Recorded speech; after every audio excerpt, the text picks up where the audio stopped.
Good morning. Happy Saturday. I hope everyone is feeling divine and beautiful and wonderful and great and all things lovely that you always are.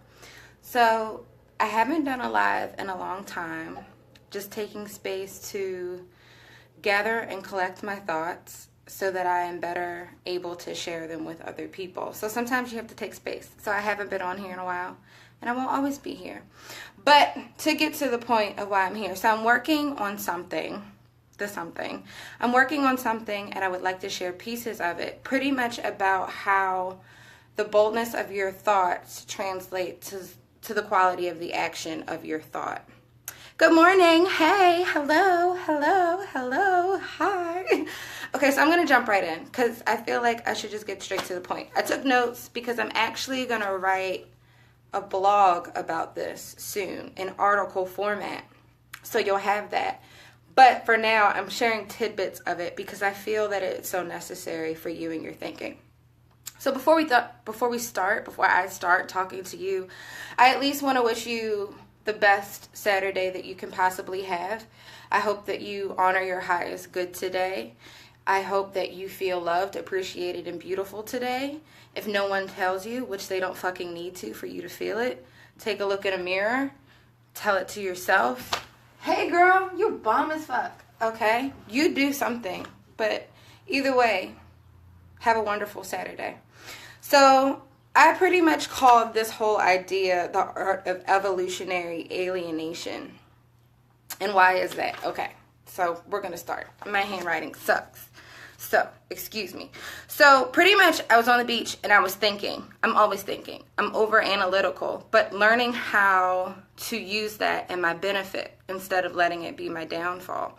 So, typical thinking produces typical results, which I think is pretty self-explanatory.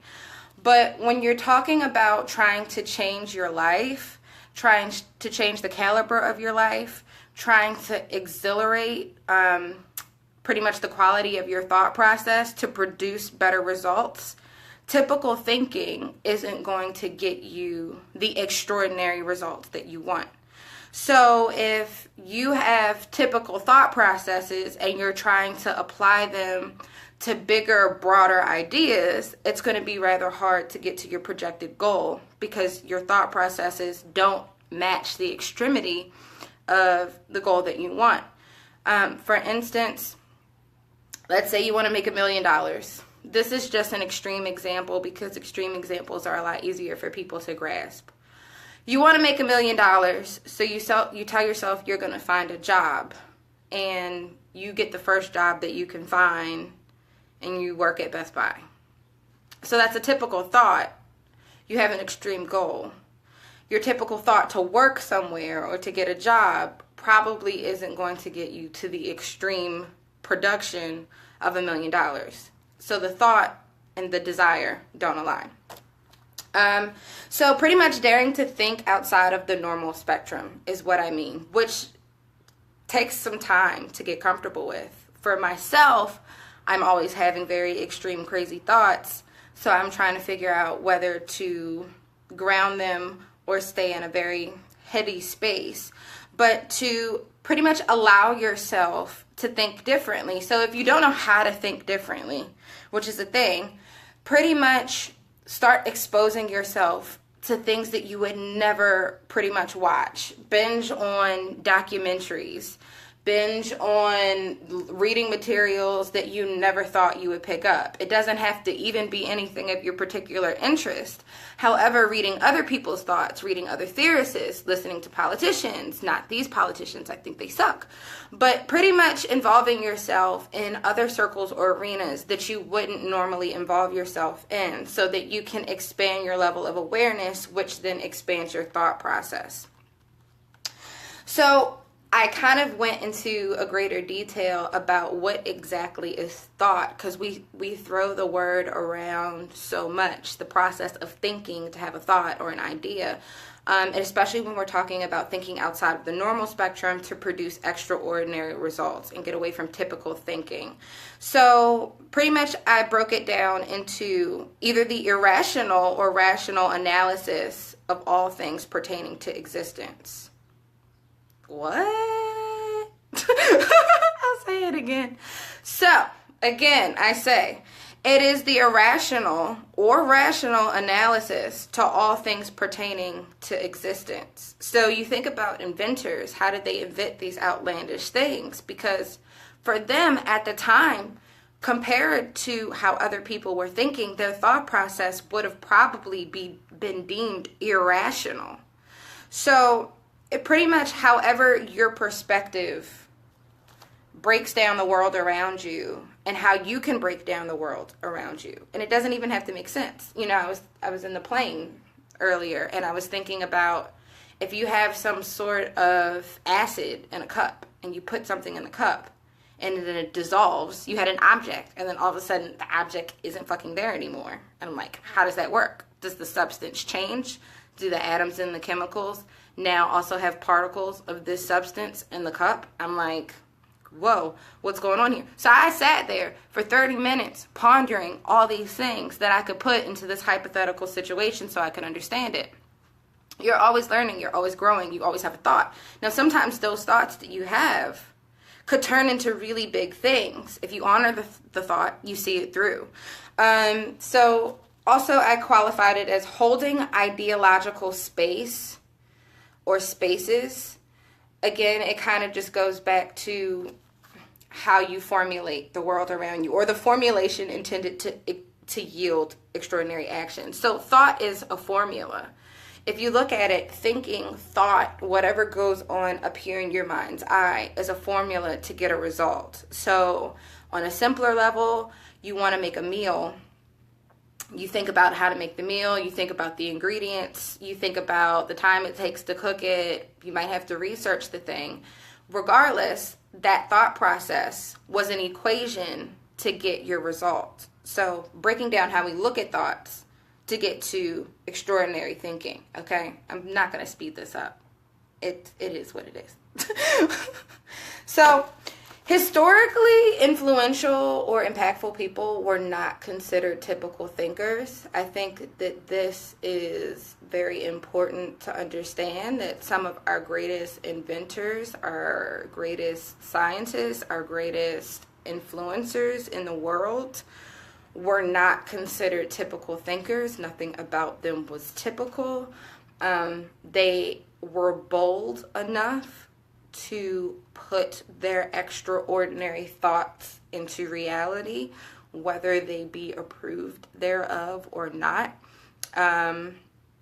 So the idea that you will be influential or create large ripple effects or waves in the existence of other people, being like other people, it's probably not likely. So the more that you can embrace the differences of your thought process and translate them into a language for other people to grasp, you don't have to dumb your idea down, but it's always about trying to figure out how to convey a message. So if you honor your thought process, that thought process will convey to something larger. But if you think like everybody else, or your goal is to be accepted, or if you think about how to assimilate your thought process, because assimilation is dangerous as fuck. If you think about how to assimilate your thought process, you're not going to be influential. You're not going to create those waves that you want to create, because you would just blend in. You'd fade into the background. Everybody thinks this way. What's so different about you? It's like a school of fish. If you've ever watched a school of fish, they stay in these large bodies together, and whoever's the leader, or, the people in the front, the little fishes in the front, they kind of navigate wherever they go, and they stick to that large school. They don't deviate outside of that large school. So don't be a fish. Even though fish are great. But if you want to make extraordinary changes in your life, you might not want to be a fish. And with that thought that your atypical thinking will maybe, this is why I call it the evolutionary process of alienation, because your atypical thought is going to isolate you oftentimes. It is going to separate you from those people, no different than that school of fish. If a fish decided to get out of the school, they would be like, what are you doing? Where are you going? Where are you trying to explore? Why are you not here? And they would leave it behind. But they'd be looking at that fish like it was crazy. Like, why did you leave? What are you doing? We're all going this way. Why are you going that way? So be prepared to naturally be alienated for your atypical thought processes. But you do have to have a willingness, a preparedness, and internal security to be ostracized, criticized, isolated for your atypical theories or your processes or whatever you're working on. Next page. So, pretty much learning the right times to share your inspiration, your work, your project, or your evidence, which is very important. What I have learned, I'll take a Ralph Smart moment along my journey. What I've pretty much learned is that there's not always a right time to share your process, your project, your passion, whatever you're working on, whatever you spend your time working on with other people. And it might not ever be a time to share it with other people until it's done. And I kind of broke that down into stages too, because, I'm going to write this, y'all, because I wrote it, and I'm going to write it in an article, so I don't have to blah, blah, blah, you guys. But pretty much we all know that if you share an idea with other people, if you're not selective about who you share your thought processes with, there is a danger to exposing that energy with other people. So in a spiritual sense and on a practical sense, on a spiritual level, you share your energy, your thought process, your work, your passion, your project with somebody else that maybe was lower vibrational, they're envious, they're jealous, they don't have their own shit going on for them, so they're like breaking down everything that you do. You share your idea with that person, and then they devalue your idea. So with that devaluation, you've now invited negative energy into your realm, your thought process, your space, and then if you're not confident with your project, your plan, your passions, and your ideas, then at that point in time, you start to rethink everything that you were doing. And some people actually crumble under the pressure of ostracization. Some people actually crumble under the pressure of indifference. So if you are a person that is not secure in your idea, your passion, your purpose, your life work, it's not a good idea to involve other people in what you're doing until you get into an internal space that you can share those things with other people without feeling like the energy is going to pretty much redirect or deter you from doing the things that you're supposed to be doing. And in a sense, and sometimes you can share it in stages. Sometimes what I do is I share things in stages. I'm pretty secretive. You guys don't know shit about what I do or what I think about or what I'm working on, whether it be internally or business-wise. However, sometimes I do share things in bits and pieces, like this thing that I'm working on. I'm clearly sharing it because I'm internally confident that this information has value, and I don't care what anybody says about it. So I don't mind sharing it because nothing will devalue that work. However, there are times that I'm not 100% sure about how I feel about something, and I know that I still need to just work on the drawing board phases of it before I present it to other people, and that's okay. Sometimes sharing things in stages is great if you're selective and you have the discernment to share things with a trustworthy peer group. So, for instance, on a practical level, let's say you're working on some sort of biological thesis. So you're creating this thesis around how plants react to polluted environments, whatever. So you're creating this thesis about plants and how they react to the pollution in the environment. You, as a scientist, would not share your work with a group of architects. It wouldn't make sense. It's not your peer group. It's not a selected peer group. And you're not going to find the constructive criticism that you need within that peer group.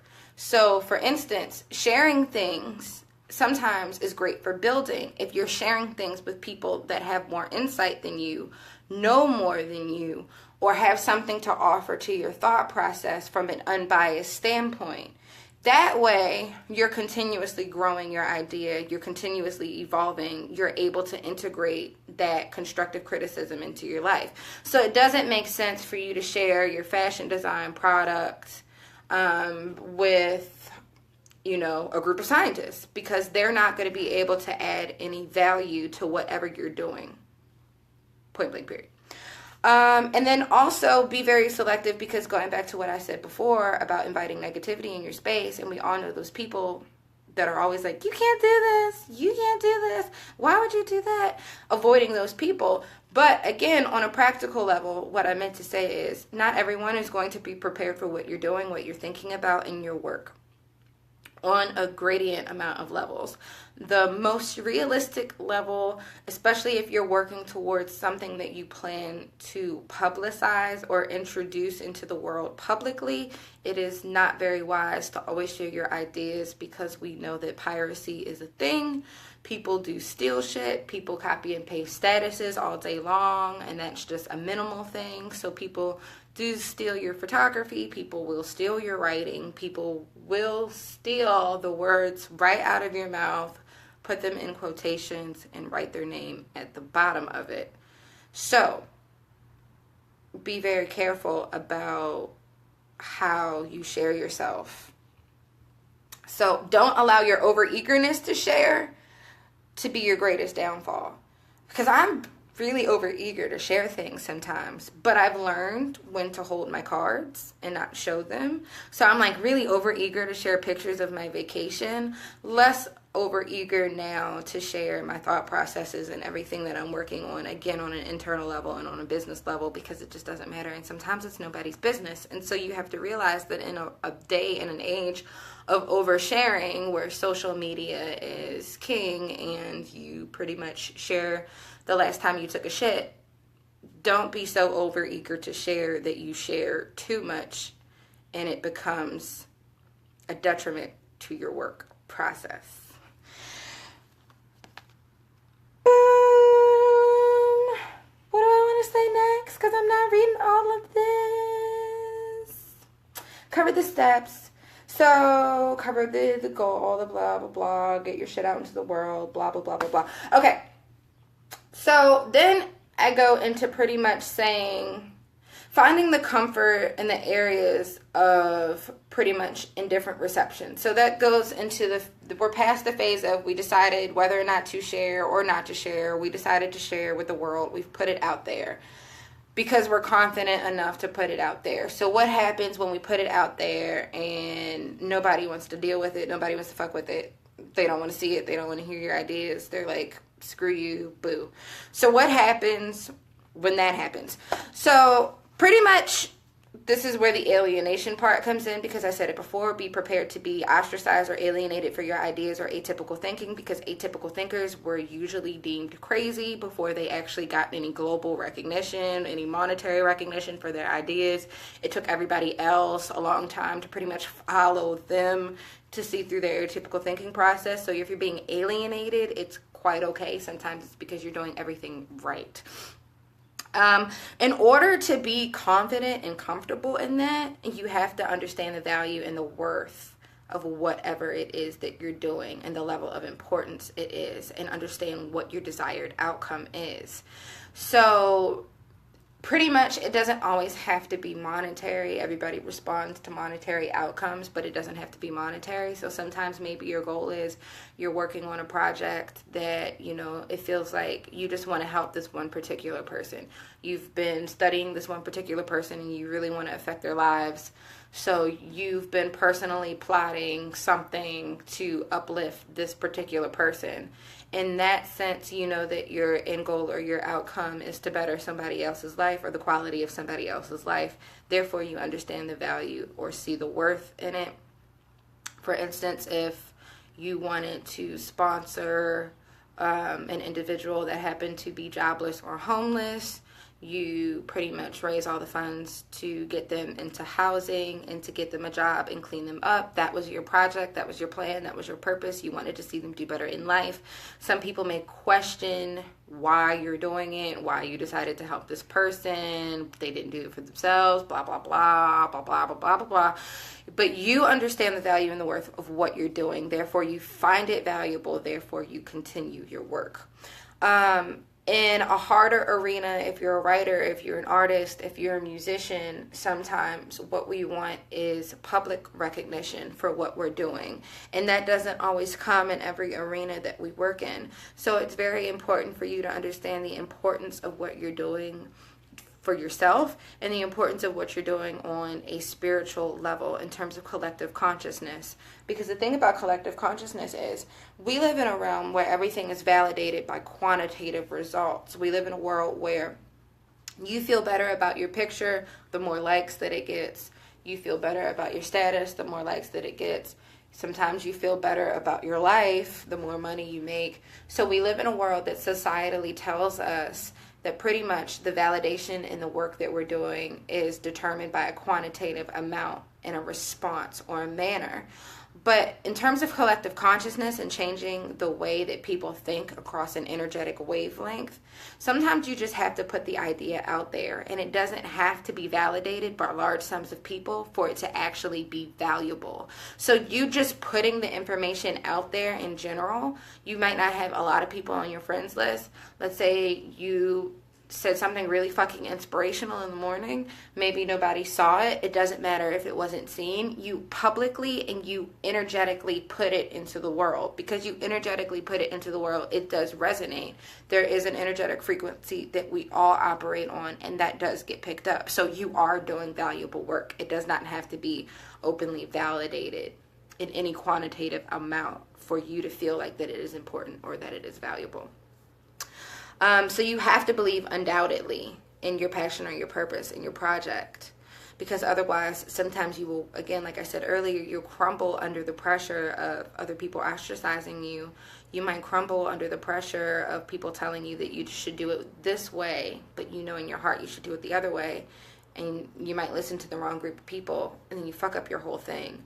So you have to really believe undoubtedly in your passion and your purpose and what you're doing. And also due diligence. I love due diligence because at the end of the day, if you're actively pursuing and working towards your goal, those are the steps that build confidence in the thing that you're doing. If you half-ass anything on a subconscious level, you know you're half-assing it. And if you're half-assing it, you're not going to be confident relaying the information to anybody else. Point blank, period. So due diligence is very important because if you're honestly actively pursuing, recreating, connecting, and building consistently, motherfucking consistently, consistency, I think you got the point there. Then that is the building blocks for you to build confidence. Anything that you do on an everyday basis, you're going to become better at. Consistency is key. You want to learn how to play the guitar. You never actually practice the guitar. 4 months later, you're pissed off. You don't know how to play the guitar. You're like, I can't play the guitar. It sucks. Why don't I get it? Because you weren't fucking consistent. It only makes sense. That is how life works. It is an everyday process. I think somebody called me. Somebody called, sorry. And she's my manager, so she should see that I'm on Facebook Live, so I don't know why she would call me. So, due diligence and consistency. These are very important things to pretty much how your process evolves. So again, if you want to learn how to be a better painter, and you're not painting every day, if you're not surrounding yourself with ideas of how to paint, videos of it, you're not watching other people paint, how are you going to learn how to paint? I'm not really sure. So at that point in time, you have to reevaluate your life because you're obviously not very serious about the thing that you said that you wanted to do. And when we're talking about confidence, there is definitely something that needs to be said because there is a difference between confidence and arrogance. And I'm going to tell you the very big difference when it comes to atypical thinking and extraordinary results. Confidence is understanding your work, knowing that you can't be shattered by other people's opinions of your work. You're proud to talk about it. You're secure in what you're doing. You know that you're secure in what you're doing. But confidence is not impenetrable in the sense that you can recognize when you hear great advice. So earlier I talked about being selective about your peer groups. So you're a scientist, or you're whatever, you're an artist, you go to a jury, you want people to look at your stuff, or you're a scientist, you want people to read your thesis, you're a writer, you want people to read your book of poems before you publicize it.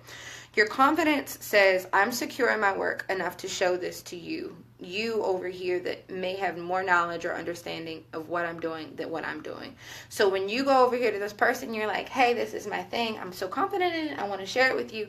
And that person comes back and they say, maybe I think you could improve in this way. Confidence will not be shattered by that remark. Confidence and mature confidence says, hey, thanks for that advice. I'm going to go back. I'm going to think about what you said. It's not a direct implementation of whatever people fucking say to you. Again, because this has a lot to do with discernment. But you're like, hey, thanks for that advice. I'm going to go back. I'm going to take some time. I'm going to think about what you said. And then on your own time, if you listened to these things, you thought about it in yourself, you recreated your idea, you broke it down, you built it back up again because it doesn't hurt. In the creation process, you are going to build up and break down shit and ideas and thoughts all the time. It is never going to stay the same. Be comfortable with that. Be okay with that. But then you look at that person's suggestion and it works. So confidence says, I'm secure in my work, but I'm also secure enough to know that some people know more than I do, and that it could be helpful to me. Arrogance can kick you in the ass. Arrogance is pretty much the opposite of that. You're like, I know my work. You don't need to touch my work. Why you need to proofread my shit? And those would be the same people that you send a book in, you edit it yourself, you didn't want anybody else to look at it, you've got like 5,000 grammatical errors and typos and misinformation. So there is a difference between confidence and the arrogance. Know how to separate the two, because one is going to be far more beneficial for your life than the other. Lastly, on a closing note, and by closing I mean within this next 5 minutes perhaps. On a closing note, be patient with this process.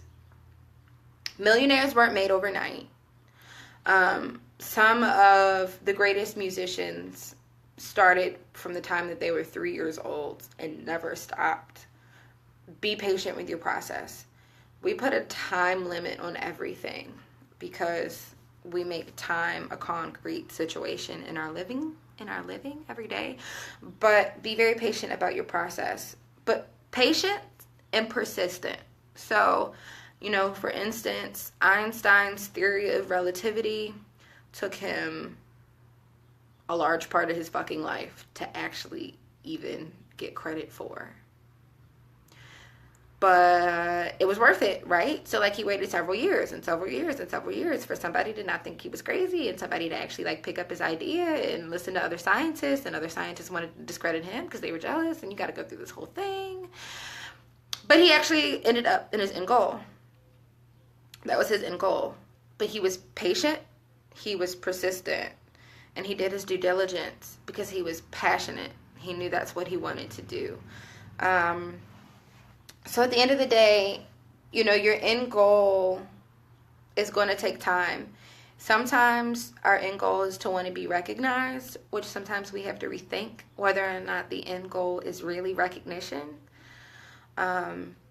Because is it actually valuable to us? Or do we really want to spread the message? Because there's a difference between desiring the recognition of something and just wanting to spread the message. So evolution or evolutionary action will not occur in one night. It just doesn't happen. If you believe in the theory of evolution for human beings, I'm not saying that it is true. It's neither here nor there. I really don't care. I'm not going to get into it. But for the sake of this example, if you do believe in the theory of evolution, how long did it fucking take for apes to turn into human beings?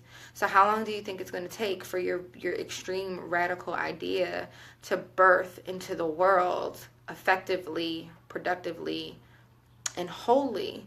Evolution of anything takes time. Evolution of self takes time. I mean, think about the number of times people reincarnate. That one soul can be recycled in the universe thousands of times because it's an evolutionary process.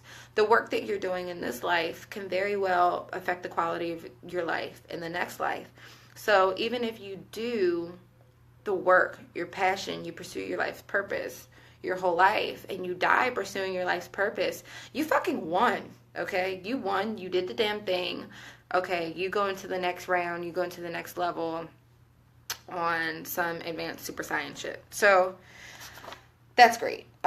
So again, some spend their whole lives actively learning and recreating and improving their plan, pursuits, and purpose.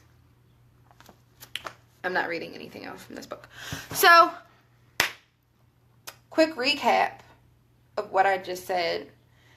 If you want extraordinary results, you cannot think typically or ordinary. Extraordinary action will not come from ordinary thought processes. Be bold in the things that you want to do, because that is the only way that you are going to break through that invisible barrier between your mediocre self and your highest self. Be very selective about who you share your passions and your life work with, because it can be a downfall to you if you're not confident enough to accept that some people are not going to like what you're doing. Be prepared to feel alone sometimes, because some people might not like your ideas, and that is okay. But do know that you have to find the inner importance to the things that you're doing to validate yourself first in what you're doing. So again, that C word, you're confident enough to share and put it into the collective the collective consciousness of the world. Rewind. So pretty much, be bold. Think those thoughts. Recreate your life. Recreate yourself. Don't be afraid of change. It is the only thing consistent in life is change. Everything's changing all the time. Be consistent about change. If you're going to do anything, at least be fucking consistent, because as I said earlier, consistency is key.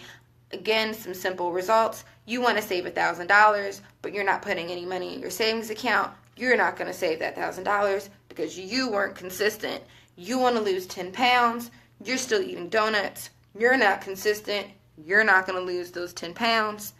You want to learn how to paint. You don't do shit with paint. It's an idea. It's not going to go anywhere. Consistency is pretty much how you're always going to get results. Without consistency, there are no results. Point blank period. For instance, if I didn't consistently breathe, I would die. That is how important consistency is. Okay? So, think radically, think boldly, think outside the box. All of our great influencers, thinkers, inventors, people of what we consider importance were out-of-the-box thinkers. They did amazingly awesome, what was considered at their time strange as fuck shit, and they were amazing, and they went down in history. So, make history for yourself, make history for the world, do amazing things, alienate yourself if need be okay with being a misfit, do your work, be consistent and do your work, and be selective and do your work. And drink a gallon of water today. I love you. I love you. I love you. I love you. I love you. Okay, love yourself. Bye-bye.